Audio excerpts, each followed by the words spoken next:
Okay, in this video, we're going to take a quick look at Supreme Court cases. From the earlier video, you should know that the federal government is split up into three branches. So in this video, we're going to take a look at the Supreme Court, which is the head of the judicial branch. And we're also going to discuss this guy, Chief Justice John Marshall. He is, it could definitely be argued that he is one of the most influential people to lead the Supreme Court. And the Marshall Court, which is named after him, the Marshall Court that he led, increased the power of the federal government and the Supreme Court.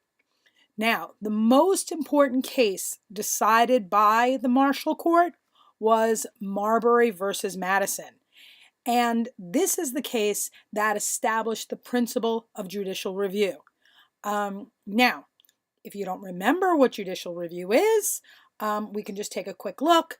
Basically, the court has the authority to take a look at any law or governmental action, and they're going to take a look at it and either say, all right, this is good, it's constitutional, and the law can be enforced, the governmental action can continue, you're good to go.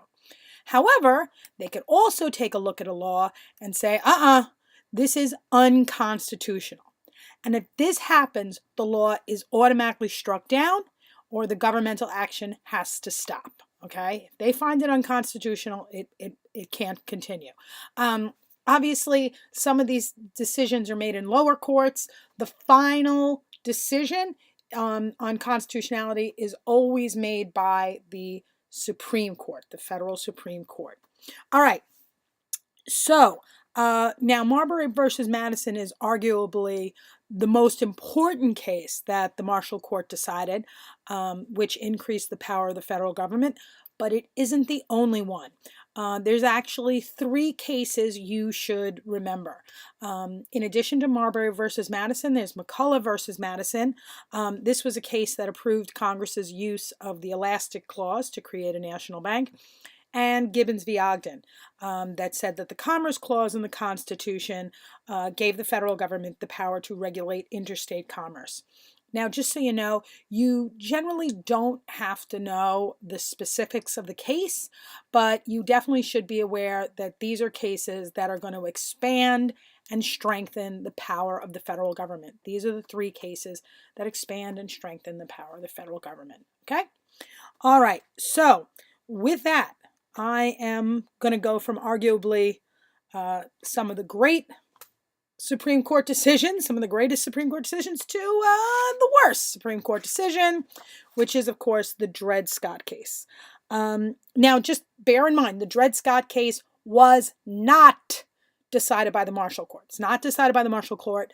This is a court case that comes out decades later. This actually comes out in 1857, just prior to the Civil War. I'm just shoving it into this video, okay? But this was the case, I'm sure you remember, which found that Americans that were of African descent could never become citizens and that slaves were property, and therefore, according to the Constitution, you know, the same Constitution that says that all men are created equal, they ignored that part. And instead, they focused on the fact that the federal government cannot take citizens' property away. So, again, you need to remember the horrible, dreadful decision of Dred Scott v. Sanford, because it is one of many underlying causes of the Civil War. Okay, with that, you are done with video number 5.